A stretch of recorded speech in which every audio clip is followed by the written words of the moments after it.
answers. Okay, so just a few reminders before we start. So there will be a 10-minute question and answer at the end of this devcast. Feel free to type in your questions on the Q&A box. And this tutorial is being recorded and will be uploaded to our YouTube channel. So that would be youtube.com/Genesys community.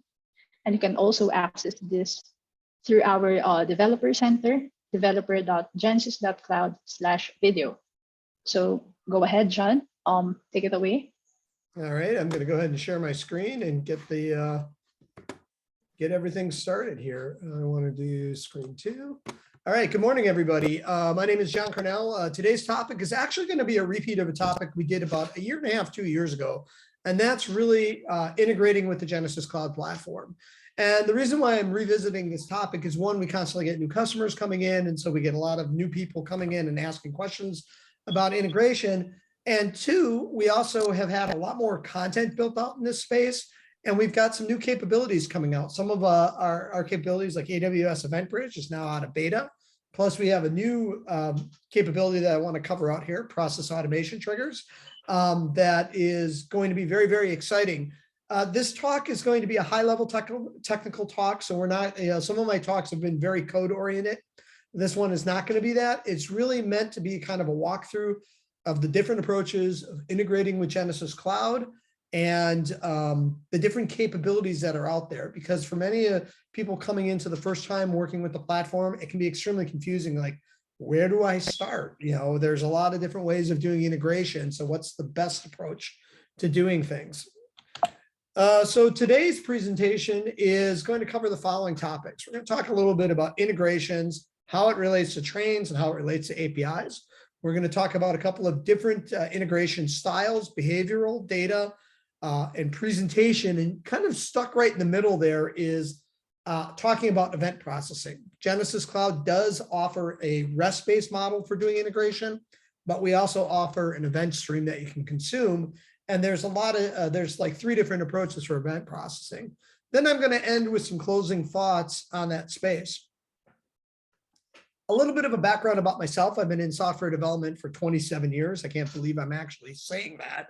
But I spent 5 years working within our edge infrastructure team, basically working on the services that do configuration, upgrading, and provisioning of a lot of our edge software. And I took on the job 2 years ago of launching the Genesys Cloud developer architecture team. Integration is a subject that's near and dear to my heart. I have been doing service development and integration work for probably the last, 13, 14 years. And it's something I'm very, very passionate about because it's a necessary thing, right? Everybody likes to look at the front end and go, look at all the wonderful stuff that's going on the front end, but they very rarely see the actual yeoman's work going on the back end. I'm also the author of several software development books. My last book was on, of all topics, writing microservices with Spring, which was just published last year. All right, so let's go ahead and get into it. Integration trains and APIs. Integration is a lot like railroad trains. We never really think about the critical flow of people and materials and how much trains actually play in that. And like a train, integration often requires a significant amount of code and infrastructure to be built out over time. And it's often one of the most underappreciated pieces of software development within an IT organization or even the business, right? Nobody ever complains when the trains are on time. So nobody ever sits there and goes, great job on that integration when it's working. It's only when it's not working that everybody's like freaked out. So that's always my favorite saying. No one ever complains when the trains are on time, and nobody ever realizes the work involved with integration until something goes wrong. Okay, so there's a lot of different ways of integrating with the cloud, and there's a lot of different books out there on different styles or categories of integration. I'm going to give you my 3 styles. They don't fall into kind of the, if you've read the enterprise integration books, patterns out there, but they really come down to 3 different categories. Behavioral integrations, which are action-oriented. I want my cloud provider to do something on my behalf, retrieve a piece of data, do some work. It tends to be very transactional behavior. 2 is moving data from point A to point B. data synchronization. I want to move data from in or out of my cloud provider. And the last one is presentation integration, which is really like, I've got all of these different apps or these capabilities. I want to integrate them inside of my platform. I want to integrate an app right within Genesys Cloud, for instance, because I want a seamless experience for my agents working within their day-to-day work. And one of my favorite stories to tell is I used to work with a contact center group, and they literally had 30 apps open across two monitors on every agent's desk. And I was floored at the number of applications that people had to switch back and forth from. So let's go ahead and get started. For most cloud integration, including Genesys Cloud, RESTful APIs are becoming the prevalent mechanism for cloud integration. They are, SOAP used to be the big model of being able to do integration, but really REST, using a REST-based model, REST-based verbs with JSON is the way that we go. Genesys Cloud is actually built as a platform-first product. So even though you have a Genesys Cloud UI and product, underneath that we have thousands of APIs, and our own products are built on the same APIs that we expose to our customers. There are very few spots in our application suite that we don't expose an API that our customers can consume. So everything that we do within our own product, we always have, as a platform first, we're going to have APIs available to it. So there's a lot of integration capability exposed through REST-based APIs. However, REST APIs with a cloud provider are distributed. And therefore, since they are distributed, you're making a call from your location over to a cloud provider, they're particularly vulnerable to the 8 fallacies of distributed computing. And this isn't something that I've come up with. This has been around for quite a while. I can't remember the specific source of it, but it's these 8 beliefs that as you're writing code with APIs, that the network is always going to be reliable. It's always going to be fast. We're always going to have all the bandwidth we want. It's secure. The network's not going to change. There's only going to be one person ever touching things. So, I put this out here because you always need to start from the premise as you are looking at integrating with REST APIs that they can work, but you have to build your integrations to be able to handle a little bit of the unknown. And so what does that mean is that, and I often tell people, building REST-based integrations are easy, operationalizing them are hard. You have to think about, as you are building integrations and calling out the Genesys Cloud, that any one of those 8 fallacies could occur. So you need to think about, as you're building out your application, are you building bulkheads? Are you using a circuit breaker pattern? Are you using fallbacks? Now, if you have no idea what I'm talking about here, we have some great like introductory material where we actually took like some Java code and showed people how to do that. That's listed on the right side of this slide. And what I'm going to do is when we post this out to YouTube in the recording, I'll also go through all the links and work with Jen and team to make sure that those links get posted out in the description so you're able to access them. But you have to think about whatever you're doing with our APIs. Always imagine if something goes wrong. What happens if you lose internet access? What happens if there's an interruption in service? We are very, very good about uptime within Genesys Cloud, but bad things can happen for things that we have no control over. Now, using a REST-based API and exposing all these APIs means that we also have to plan for when things go wrong. Our entire architecture is built on microservices. So when you think about working with our APIs, you have to think about timeouts. If you are doing something that's taking a very long time to complete, Genesys is going to cut short that API call. I think our API for most of our calls times out, our public API times out in under 10 seconds if a call is taking too long. You also have to be aware of rate limits. This is something new developers working with Genesys Cloud first run into. We have rate limits associated around our call. All cloud providers do. It's not anything unique to us. We limit you to 300 OAuth calls per minute per OAuth client token. So you have to really kind of think about that and think about how you're using that API call and how you're going to react if, for instance, you get a 429 from a Genesys Cloud API, how you're going to back off and retry and how you work on that. The other part is our fair usage policy. We do not monetize our API calls. We do not sit there and try to make money off of our API calls, but we have to make sure, since we are a multi-tenant platform, that we make sure that there is enough capacity for all of the major people, or all the people within the platform, to be able to call our API. So we do have fair usage policies out there that will limit the total number of calls of APIs per month to ensure that everybody has access. So I bring this up because, again, it's very easy to integrate with all of our APIs, but as the head of our developer engagement team, some of the things that I see the most common that people don't think about in the beginning and then get themselves into trouble is they don't think about, I could be rate limited. They don't think about, there could be a interruption in service.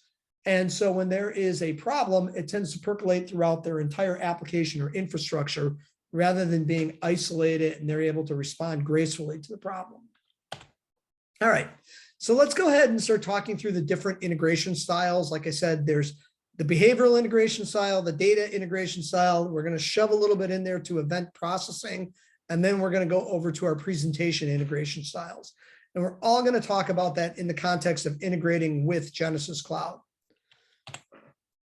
So behavioral is a very task-oriented thing. You're usually carrying out specific action. Your data call is very small and fine-grained. All of our REST API, or all of our APIs in Genesys Cloud, follow a REST model. So the idea is that they almost all, based on the resource, have a create, read, update, and delete capability that mirror the HTTP verbs out there, right? It is, a get, put, post, patch, and delete are the models that are out there. All of our payloads are JSON based. All of our APIs are documented with Swagger. So we try as much as possible to document our input and output contracts, and all of our input and out contracts are JSON. So this makes our platform very, very consistent. And it's actually one of the reasons, because we do everything with Swagger, that we're able to give a very consistent experience across our APIs, our SDKs, and even our CLI, because we always start from that Swagger documentation. Most of our calls within Genesys Cloud are synchronous calls, where it's a request response model. Most of them return a 200 if everything has been processed successfully. We do have a couple of synchronous, but they're kind of asynchronous in behavior, where you make the call, it's a longer running process, and it's going to return a 201 or a 202 HTTP status code with the expectation that you're going to keep polling intermittently an endpoint until that action is complete. But again, these REST-based APIs are often used to carry out action or retrieve a small amount of data.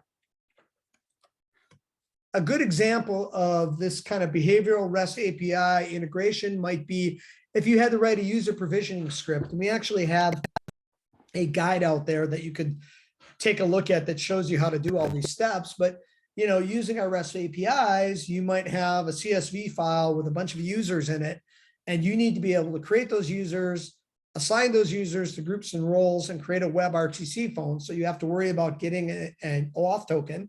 We use OAuth 2 for almost all of our authorization, and we support all the major flows: client credential grant, implicit grant, and code grant.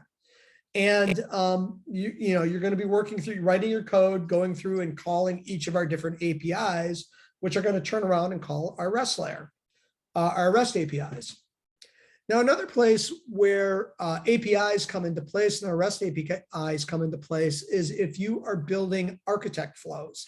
Most people know our architect flows when they're building, basically the call flows, email flows, chat bots. And they're really the entry point into an organization before it gets to an agent, right? Before a call or a chat or an email gets to an agent, it's going to go through these flows. Well, one of the capabilities we have in there is the concept of a data action, which basically lets you, from within your flow, call a third-party service. Those services that we only support REST-based services right now, but we also support the ability to invoke an AWS Lambda. I bring this up because you can use the data actions to actually call our public API too. So we have a lot of stuff out there where customers are like, I want to go and look up the division for a particular agent, or I want to look up something as this call is coming in through the public API. So again, those same rules apply with our data action when it comes to calling our public API. 300 OAuth calls per minute for an OAuth client. We have rate limits, we have fair usage policies. And I've been involved in several calls where customers didn't really think about that in the beginning. And then they put a high volume call flow calling back into our public API, and then they run into being rate limited. So I bring that up because it's something to be aware of. You have our REST APIs, but also within our architect flows, you have the ability to go out and call REST APIs, not just our public API, any REST API can be called, and you can call AWS data actions. All right, so real quick, this slide is just some relevant developer tools out there. We do have an API Explorer. It's in beta right now. We have an older one that people loved. We are working through with everybody. We've got a lot of very, very good feedback from people about our new API Explorer. I would encourage everybody to take a look at it, work with it, continue to give us feedback. We're not going to get rid of the old tools until we feel like we've got things sorted out and settled down with the new ones. We also have Postman Swagger definitions, and we have SDK language bindings across our API for languages like Python, Java, JavaScript, Go, and I think that's it, and iOS. So take a look at our SDKs. I always like to point people to our SDKs because we do contract enforcement on our SDKs. We have API calls, so it just makes coding with our API a little bit simpler. Using REST APIs are always easy, but it's a little bit easier if you have an SDK out there. All right, so let's talk about data integration styles. Our data integration styles are really about moving data in and out of the cloud. And they cover a wide surface area of either REST APIs or event processing. So this is a lesson that I learned years ago. I worked with this IT director, Roger. Roger had spent a large amount of time in IT, particularly within the insurance vertical. And the thing he told me is code only has a 5-year shelf life, Carnell. Code changes. We get rid of systems. The only thing that is constant is data, and data is constantly being moved back and forth between these platforms. And so Roger looked at me and said, just remember that no matter what in life, you're a data monkey, Carnell. Get comfortable with it. And I've always lived with that. So a large amount of our work, you get into that old meme about here's what people think I do, here's what my mom and dad think I do, being a software developer, and here's what I actually do, being a data monkey and moving data from point A to point B. Well, that's what I've done for most of my career. So how do we get Genesys Cloud, get data out of Genesys Cloud and back to your home systems? I'm going to use our analytics API a little bit, talk about that, because for a long time in Genesys Cloud, this was the main mechanism people were really interested in. Like, how do I get my conversation data back to my own home, be able to put it into my data warehouse? Well, there's really two mechanisms to do that. There's one, first, our REST API, primarily through our analytics API. And we can do this through polling and calling the API. And I'm going to go into some of the ins and outs of that in a moment. The second thing is we have a notification or an event streaming model. So one is a poll, right? I'm polling my data. It should really be PULL, but I'm polling Genesys Cloud and I'm getting data out. With the notification model and event streaming, we're pushing data. You can actually tap into the Genesys Cloud event stream in near time, and as events occur, you can process them. So we have two mechanisms for getting data in and out. One is our WebSocket API, our notification service. The other is our AWS Event Bridge integration. So let's go ahead. I'm going to walk through these real quick, and then we're going to get into the event processing side of the house. So what's going on in my contact center? The main answer is through our analytics API. And there's really three types of analytics APIs. There's our observations API, our aggregate API, and our detail API. And it's really important to understand the difference because they all deal with differences in time horizon and how the data is summarized. Our observation API is a snapshot of what's going on in our contact center right this minute. It's a snapshot of queues and user flows and conversation data, but there's no timestamp and there's no way of querying the data. It's here's what's going on right at this moment. Most people new to Genesys Cloud naturally gravitate to this and get themselves into trouble because they just keep calling our observation endpoint over and over again, our observation endpoints over and over again, and then they end up getting rate limited. Our second category of analytics APIs is our aggregate API. And this is really a summarized view of your call. And you collect data into time buckets and you can slice and dice it across different dimensions. Now, this is really useful if you're like, well, I want to do a query. I'm building a reporting app. I want to do a query. I want to issue it back, but it's summarized and allows you to look at data at different levels. However, that data is not up to date. It's not minute to minute data. There is a lag of up to 24 to 48 hours associated with it. Now that brings us to our third category, our detailed data. And this is very, very fine-grained user and conversation details. This is the lowest level of data, and it's a ledger of all of our activities related to conversation services and users. And a lot of this work then has to do with, pulling this data, stitching it together. And where people tend to get in trouble is they try to use our detail, what we call, to basically hydrate their data warehouse, and they don't quite use their API, the API the right way, or they don't really understand the time horizon that goes on with those APIs. So I'm going to walk into that a little bit, and then I'm going to talk to you guys about our event stream, because that's usually a better model for doing near-time data integration. So I kind of went through this all in here, of our different types. I got a little bit ahead of myself, but these are the things where our analytics APIs really work. And notice the URL down at the bottom. We have a good guide for talking about when and where to use these APIs and different technologies. So really read through that guide before you start doing database integration. It will save you a lot of pain and suffering where it's like, well, I didn't know I couldn't do that. So please just kind of look through that. So here are some of the problems that I often see customers, particularly new customers working with Genesys Cloud to get their data out of the system. They don't know the difference between the Analytics Detail API and our Analytics Jobs Detail API. So what a lot of people do is end up calling our Details API to do regular pulls of very large amounts of data, and they don't understand how the back end is working. So they run into problems then with timeouts and API rate limiting and fair use. So depending on how far you go back, you can end up pulling a massive amount of data. And if it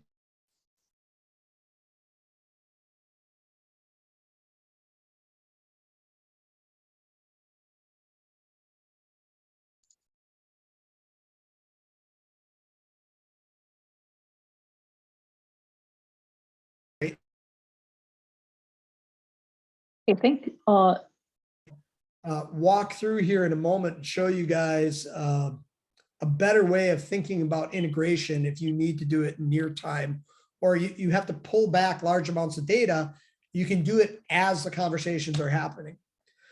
So what if I do need to do full synchronization? One is use our Analytics Job API. It lets you submit an asynchronous request for detailed data, but the data can be up to 24 hours old because we only run our Analytics Jobs APIs in the evening, and they're based on spot instances of Amazon, so they don't have a consistent time when they start.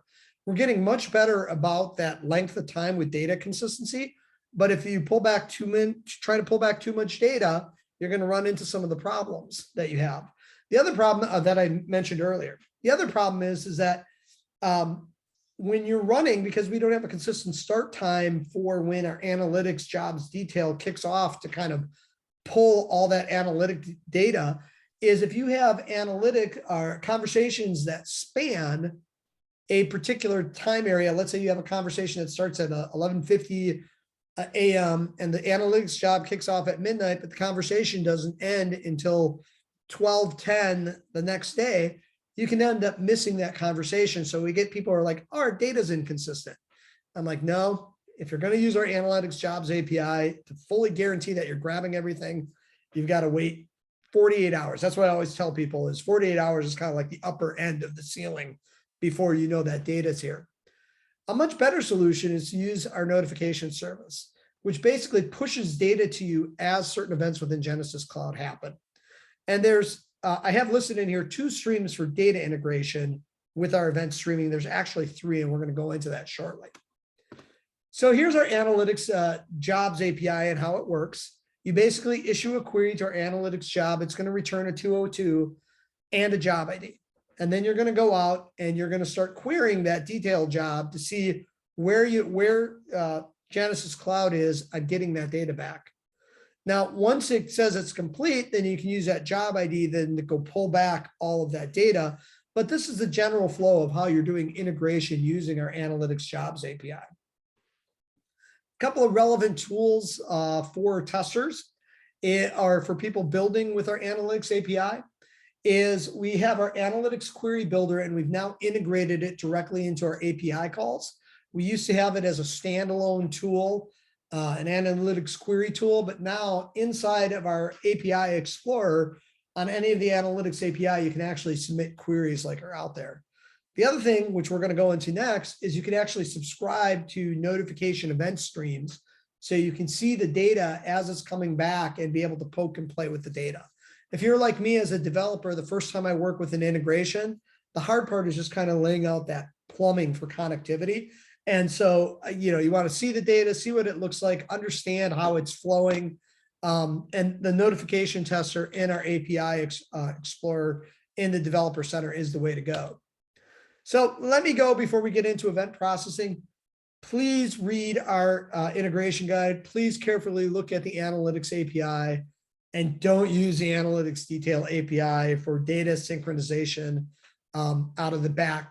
You have to be very cognizant of when and where that API fits best. So just going to lay that out there because the first year and a half on the job that we started getting a lot of really good content out there around this, it was me meeting with customers who are in trouble and looking at their APIs and going, oh, you can't do that. Okay, so let's talk about event processing. I say it's a push instead of a pull, and it's really a different integration style. And I put it kind of as a subcategory under the data integration styles. Using APIs is often best solution for performing most integrations. However, there are problems when you need near-time data updates, like let's say you're building a dashboard or you're using APIs can introduce problems with performance, the amount of data being pulled back, so on and so forth. Using a polling model for the APIs is very expensive. And so we actually have 3 different mechanisms for listening to event streams within Genesys Cloud. These event streams, we try to maintain parity between all 3 of the event streams as much as possible. But I'll tell you guys right now, there are events available in our event bridge and in our process automation triggers that are not going to be in the notification service. And the reason being is that we tried to simplify our conversation model and stitch things together better. And we have to and so Event Bridge was new, and we built some new event models in there that we can't necessarily break the old ones and that are not available in the notification service. So when we talk about our event stream with notifications, basically as things are occurring within Genesys Cloud, we are going out and we are publishing events like, hey, this person, this agent just joined this queue, this conversation just completed. And we're publishing those over an event stream. And originally, the only mechanism we had for that event stream was using our notification service with WebSockets.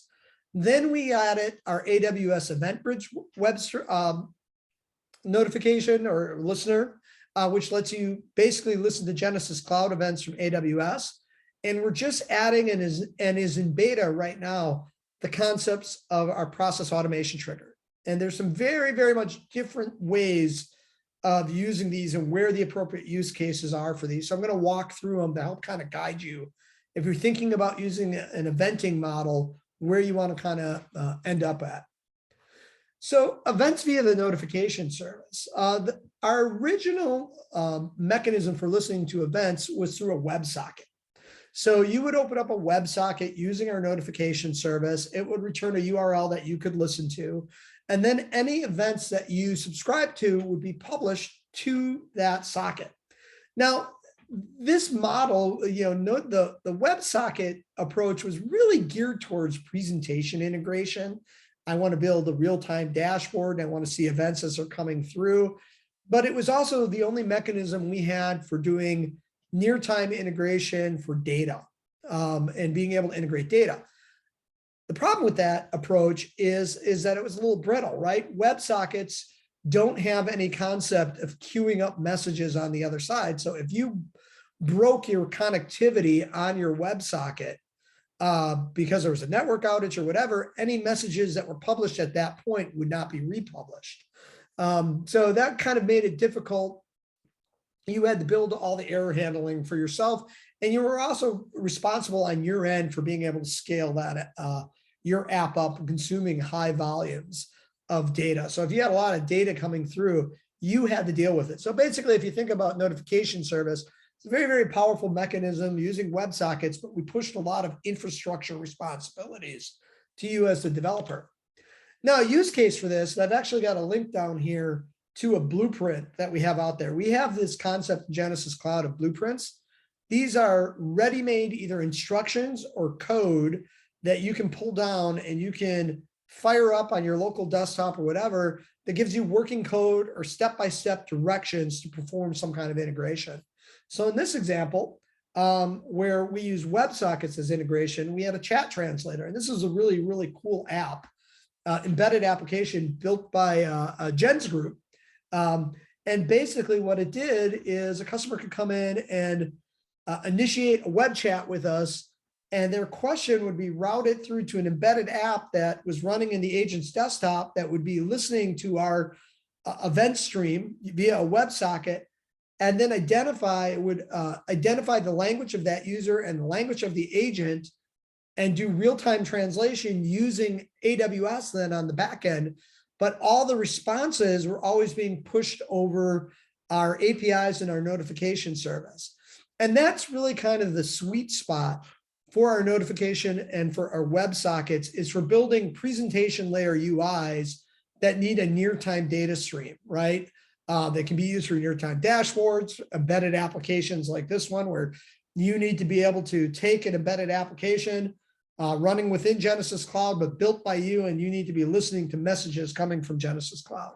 So I bring that up as an example of our notification service use case. Now, our AWS Event Bridge was actually, I believe, went GA either late last year or early this year. And what this does is it basically introduces an event bus running completely within AWS that you can go and subscribe to AWS events. We've got a couple of different blueprints out there that I've listed below showing how to set up AWS Event Bridge. But the really cool thing about Event Bridge is that it offered a much more scalable and robust mechanism for doing data integration for backend systems, where the notification service was really about being able to integrate a stream of data coming, and you could use it in your UI over a WebSocket. With the AWS Event Bridge, you're publishing, Genesys Cloud is publishing events. If AWS isn't available for some reason, Genesys Cloud will actually queue up those events and keep retrying, I think, for up to 24-hour period. So there's a long period that you can, the system, the platform can be down before you start losing events. And then even as the event hits your event bridge running in your AWS account, you can put it into Genesys where it can be queued up for 7 days for processing.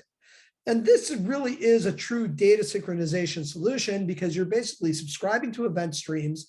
It's got a much more robust model of being able to subscribe to a wide variety of messages. And you can take advantage of things like Lambdas and SQS and Genesys to be able to do whatever processing you want. I tell people, if you're doing data to data integration between Genesys Cloud and some backend system like a data warehouse, use Event Bridge. Now, if you don't have an AWS account or you don't use AWS, that kind of rules that out. But this has greatly simplified how people do integration. I've got a couple example use cases out there that are blueprints that we've built around Event Bridge. The first one basically took analytic detail events. That's part of our new conversation model that we put together. And it basically could write those out. They come into the Amazon Event Bridge, they fire off on a rule, they go to Genesys, and then they got written out to S3. They could just as easily be written to a Lambda, inserted into a database, Plus, we have another blueprint where we actually demonstrate how to take something like an event, let's say an OAuth client has been deleted, that would then trigger and get picked up by a Lambda and trigger a PagerDuty alert. So if somebody accidentally deletes something they shouldn't, that's where that blueprint comes into place. All right, so the next thing I'm going to talk about is process automation triggers. And this is in beta right now. I can't give you exact dates on when it's going to be released, but I would really encourage you guys to watch it. Because while the first two event streams are very much data oriented and are a lot of times about moving data, they require you to completely leave the Genesys Cloud platform to do your work, right? You're either listening to a WebSocket on an integration you wrote, or you're listening to an event bridge running within your own AWS account and then being processed by Lambdas that you've written, but you're off the platform, you're out of Genesys Cloud. Process automation triggers are about being able to kick off business-oriented workflows based on events occurring within Genesys Cloud. So they listen to the same event stream that EventBridge does, but rather than then going out to EventBridge, they allow you to kick off an architect flow to do back-end asynchronous processing. So we have a draft blueprint out there. It's going through the editing process, but it's actually available out in our GitHub repo. So I'm going to share it with you guys real quick. Is for example, we have a customer who, they want to be a very high touch organization with their customers. So they set up a callback. A customer has come into the website. They've requested an agent contact them at a specific time. A callback occurs. The agent tries to reach out to the customer via phone. Customer is unavailable. And so what ends up happening is the agent selects a wrap-up code and Genesys Cloud publishes an event indicating that the call is complete.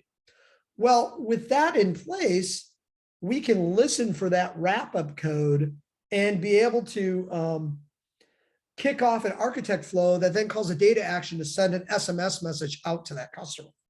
So this last technology, that process trigger automation, is listening to our event stream, but it's really geared towards building and integrating business-oriented workflows.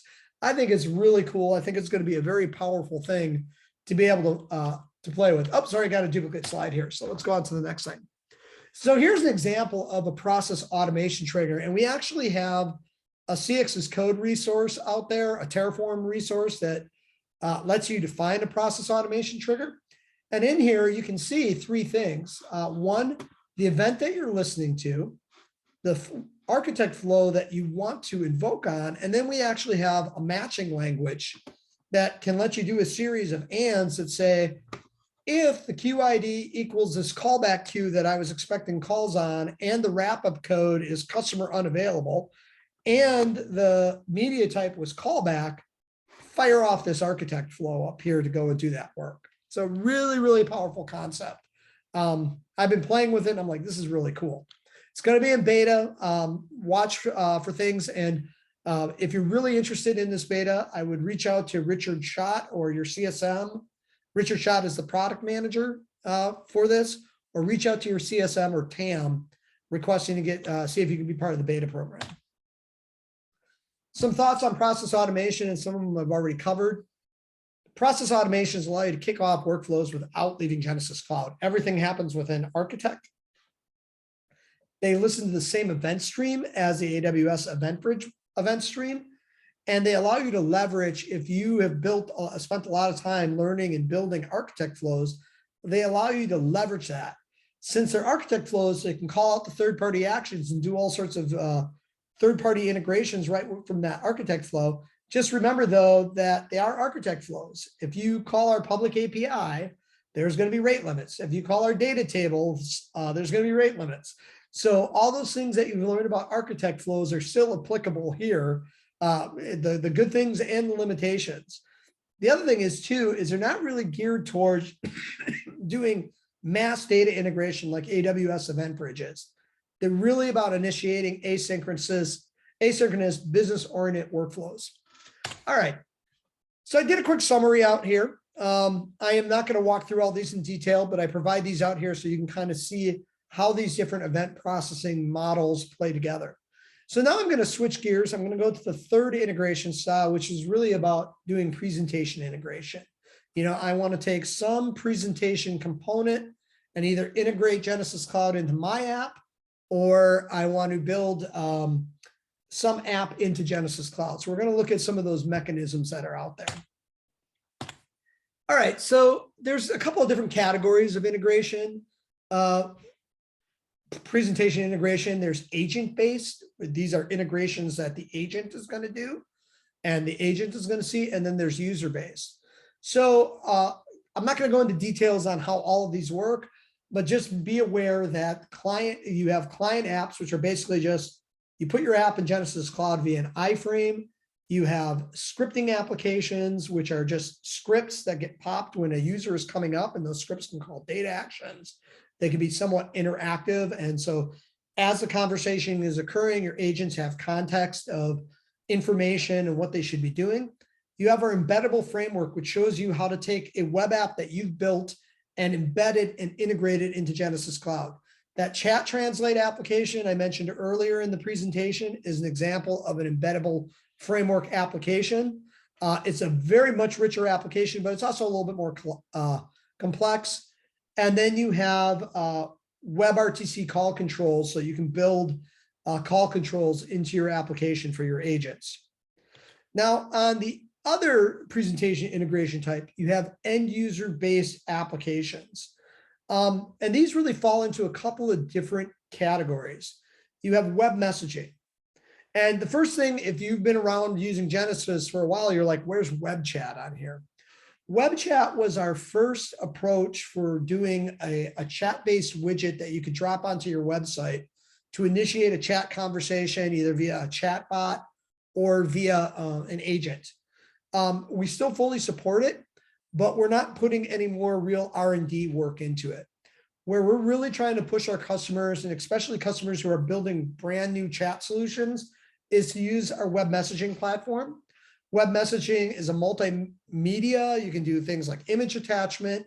It's also meant to be able to maintain state. With web chat, as soon as you close the browser, any state and connection to that agent was lost.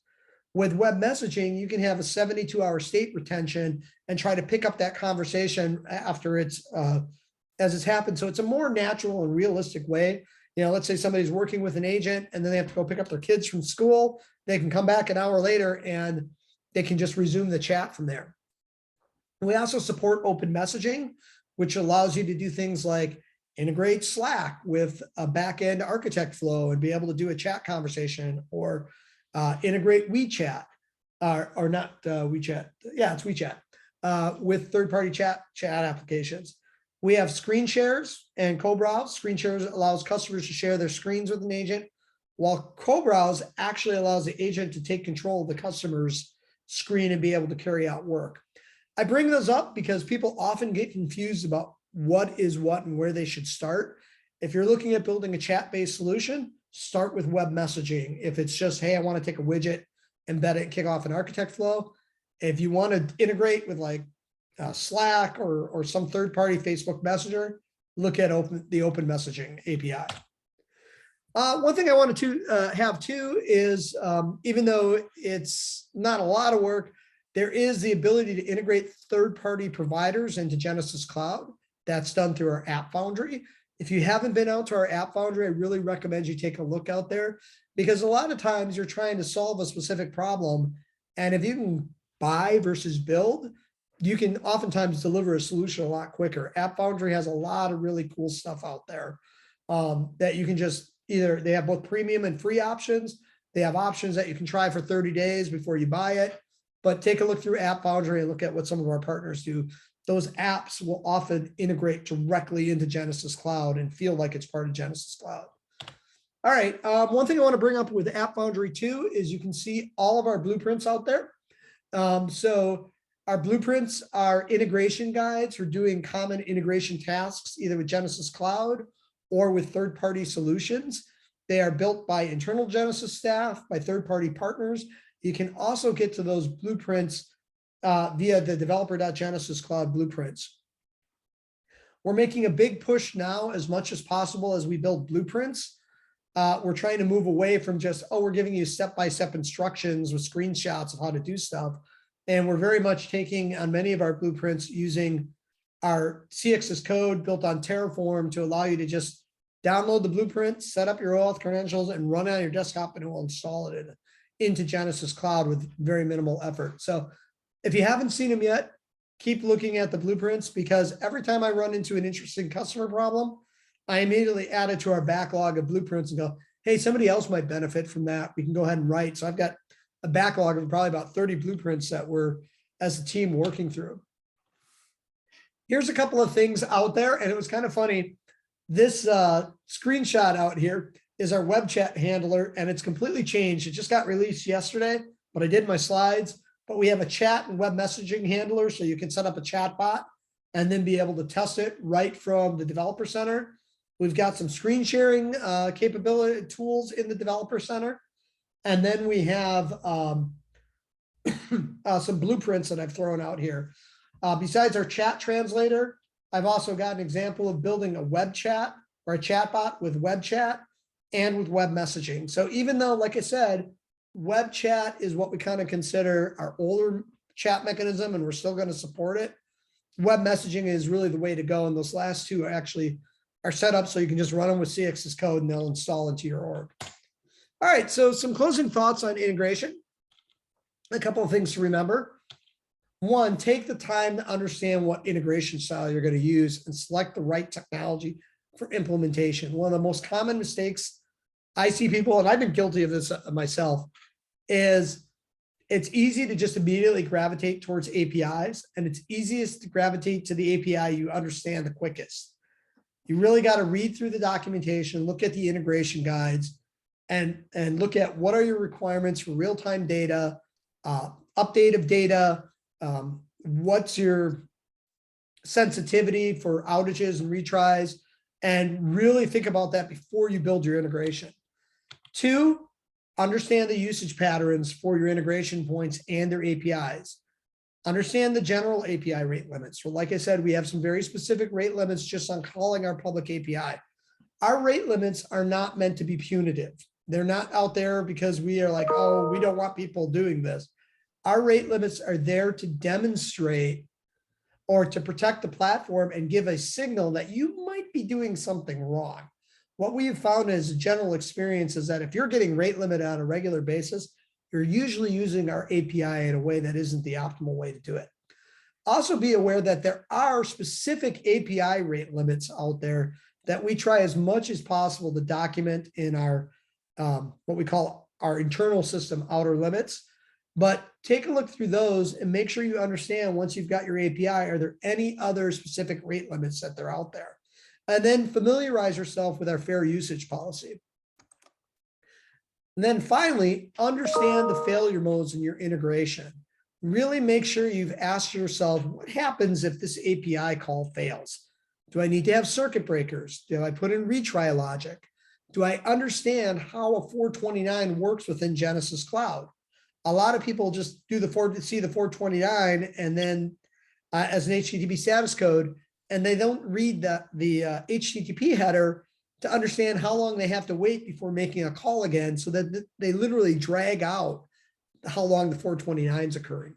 Also, ask yourself, are there appropriate fallback mechanisms? Do I need to, if something's mission critical, do I need to maintain a cache that maybe is a little bit out of date, or a data store, so that if Genesys Cloud isn't available, I can still fall back and get the data I need?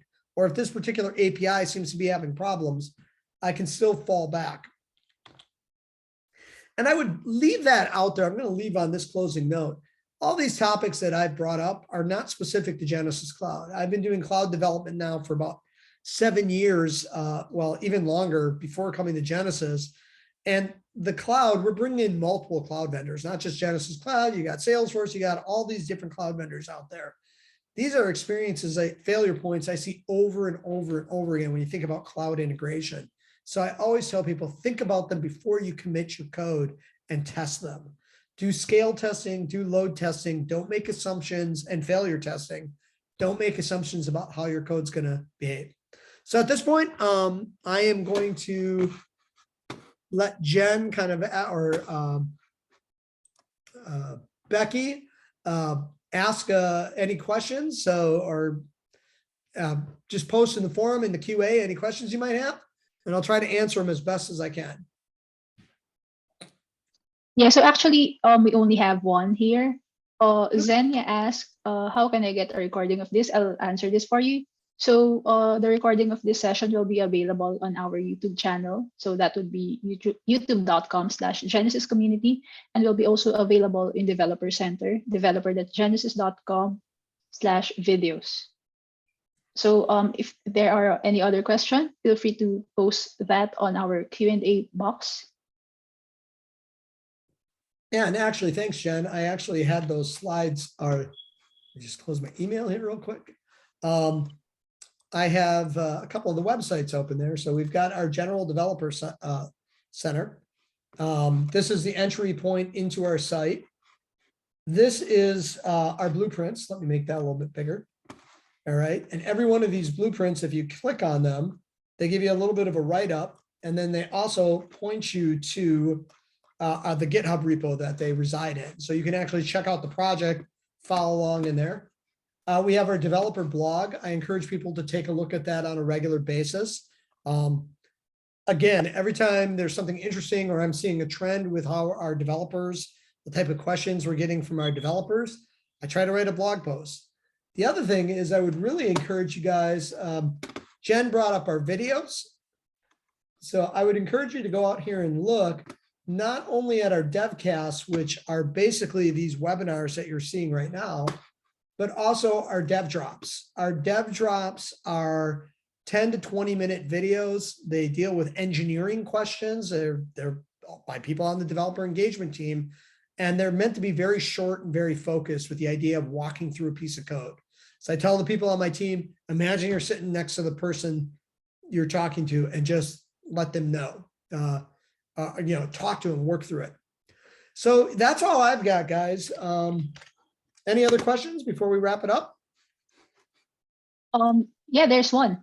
So Serio asks, will be the process builder included in subscription?